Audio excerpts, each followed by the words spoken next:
Bruce Lee up in the... Over the past 8 years, the Conservative Party have used an austerity budget, that's their yearly plan of how they spend the nation's money, to make cuts, like so. And these cuts have consequences. Every time a cut is made, it adds pressure on society. The more cuts, the more pressure. And that can make our society less stable. So even though the Tories think that they're saving money in the short term, in the long term, it just creates problems. And cutting essential services leaves gaps. If they keep chipping away at the foundations, eventually the whole thing will collapse. It's not just me that's saying it, it's Tories as well. But what this really relates to is COVID. We all know austerity is difficult. It's conscious cruelty whether by the state.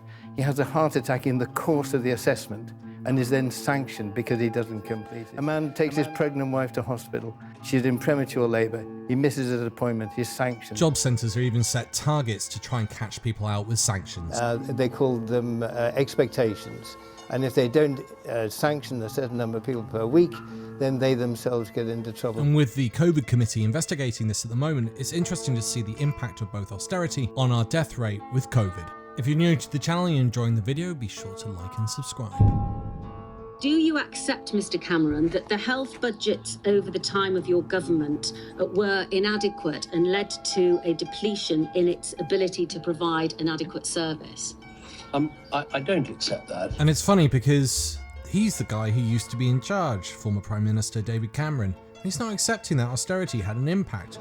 But think about austerity not just in the fact that it affects your health, but it also affects your health service and how much was invested in it.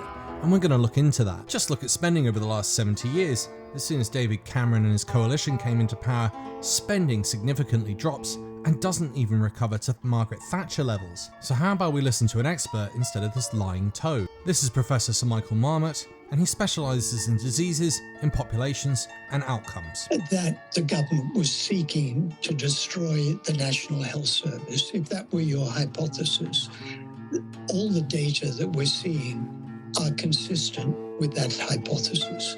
They may say, no, that's not what we're seeking to do.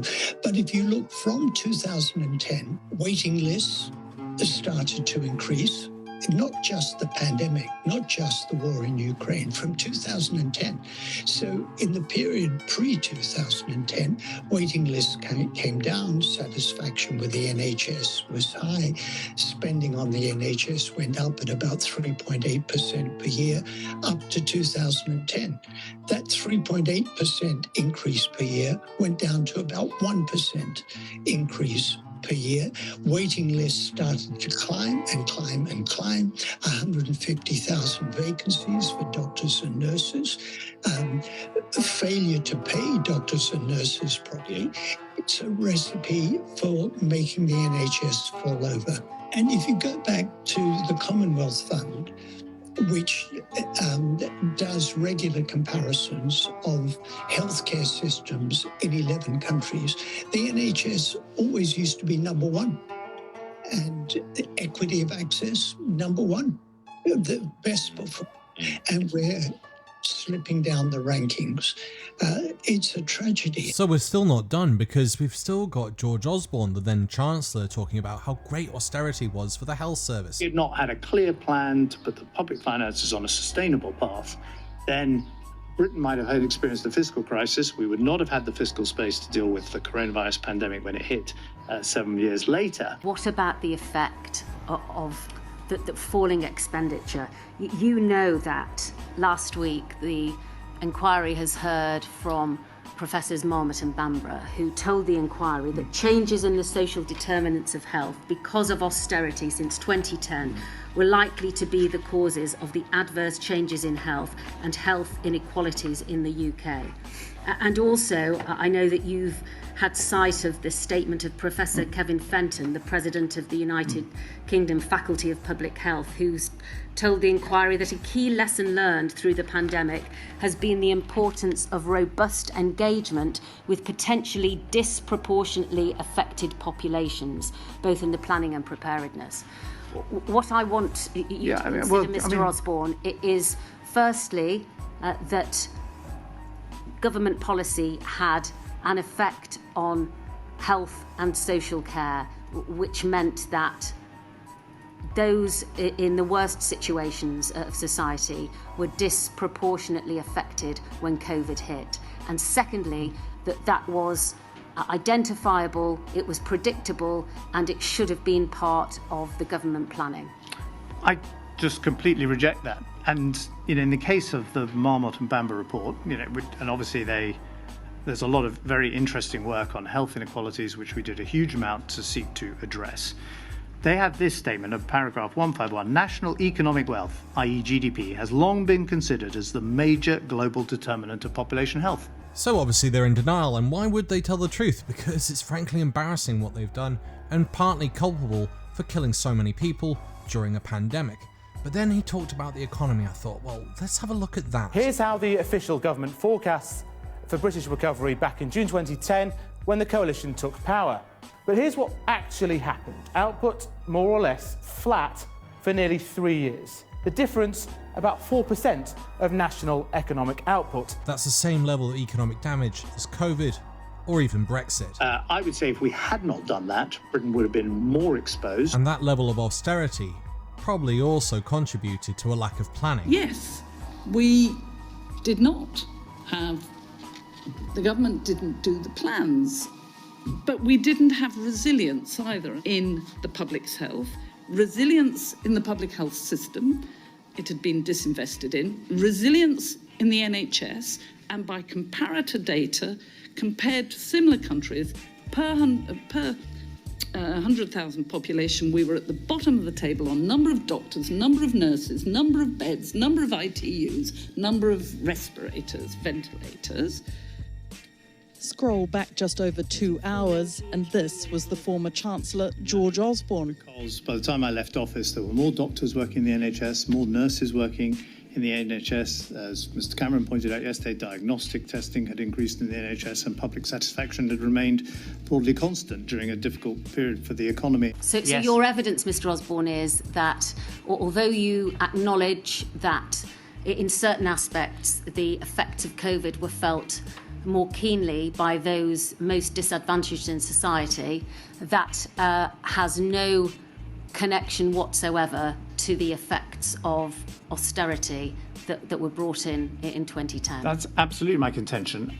Except I found a clip of Jeremy Hunt, the then health minister, saying completely the opposite of George Osborne. You said to me that you regretted that cuts to social care had gone too far. I mean, when you look at where we are now, do you think, as the longest-serving health secretary, there were things that you would have done very differently? For sure. I mean, you can't do a job like that for nearly 6 years and not end up thinking there are things that you wish you'd started up. And I'll give you my number one thing, which is that I wish we'd started training more doctors and nurses earlier, because it takes 7 years to train a doctor, 3 years to train a nurse, and we need more doctors and nurses in the NHS. Social care is another one that, without getting into politics, I did believe that it was necessary to make very painful cuts in public spending in 2010. But in retrospect, I can see that the cuts to social care were in a way the most silent, but also the most devastating. And I think that when the government comes forward this year with its plans for social care, I really hope that we put it on a sustainable footing going forward, because I think it's desperately important. And of course, the health budget doesn't just include hospitals, as well as social care. It also includes PPE. Commenting on the wholly inadequate supply of PPE, a GP in Northern Ireland said, open quote, "We were sent 6 pairs of gloves and 6 aprons in an envelope approximately 3 weeks after the start of lockdown." Close quote. And a doctor in England recalled how they, open quote, "made our own and bought our own when we could find any. We depended on friends sourcing FFP3 masks and my son's school 3D printing visors." Close quote. These failures of planning and preparation also led to PPE being procured from organisations with no experience of manufacturing PPE. resulting in PPE being produced and delivered that was unsuitable for use at huge public expense.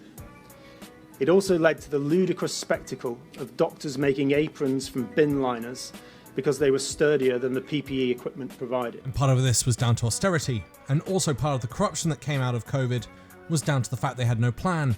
And again, you could argue that was down to austerity.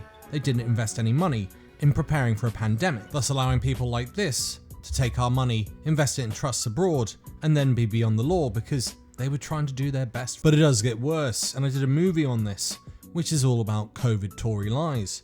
However, have a listen to this as an MP blames the public for the high death rate. And I was the public health minister. One of the reasons why we fared badly in the pandemic is because we are unhealthy as a nation. We are too big. Child obesity. It's people's fault. The child obesity plan that I wrote, a lot of that was not implemented. But it isn't just this Tory that said it. Theresa Coffey, the nasty, nasty piece of work that you can see in this picture here, she also blames the public. And this is a clip from my documentary. Can you explain why we currently have the worst death rate in the world? And can you explain why we have one of the highest death tolls in the world? If we did everything right, how have we ended up here? Well, as I say, we've been learning throughout this process, working with scientific advisors on trying to take the appropriate policies. There'll be a variety of reasons why people, unfortunately, have died due to this. Some of that will be recognising the age of our population. Some of that will be recognising the obesity of our population. Listen, I applaud you for giving us some reasons because that's the first time we've heard a government minister settle on a couple of explanations. Right, none of your colleagues last week could give us any. So you've given us two now: the ageing population and obesity. So are you saying that the reason for us having the worst death rate in the world is because of the public? They're too old and they're too fat. I think that's a very insulting thing that you've just said. You just said it. Is unconscious age of our population. Some of that will be recognising the obesity of our population. But there's a variety of factors which will have led to people, sadly, being ill during this. Oh, I see. It's my fault, is it? Oh, of course. There I was thinking it was your fault because you've been left in charge, or Manuel's fault for not waking you, and all the time it was my fault. Oh, it's so obvious now. I've seen the light. Well, I must be punished then, mustn't I? You're a naughty boy. Now, as much what you would hope for is an apology, just like this. I went to Korea, I came back, and I asked for a MERS practice, and we did exercise Alice that you may come to. Yes. So I did put some challenge into it, but maybe this is the moment to say how sorry I am to the relatives who lost their families.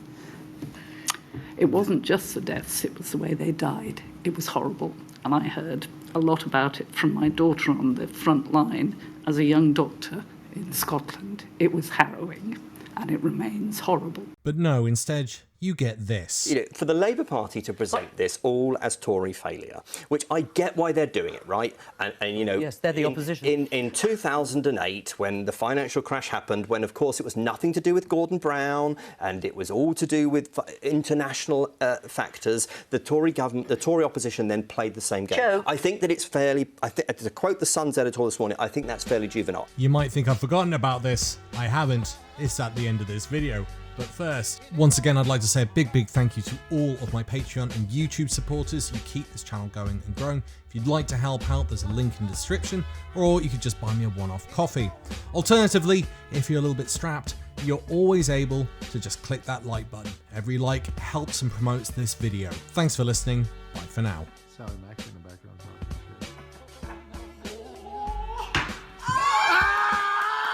Ha ha ha!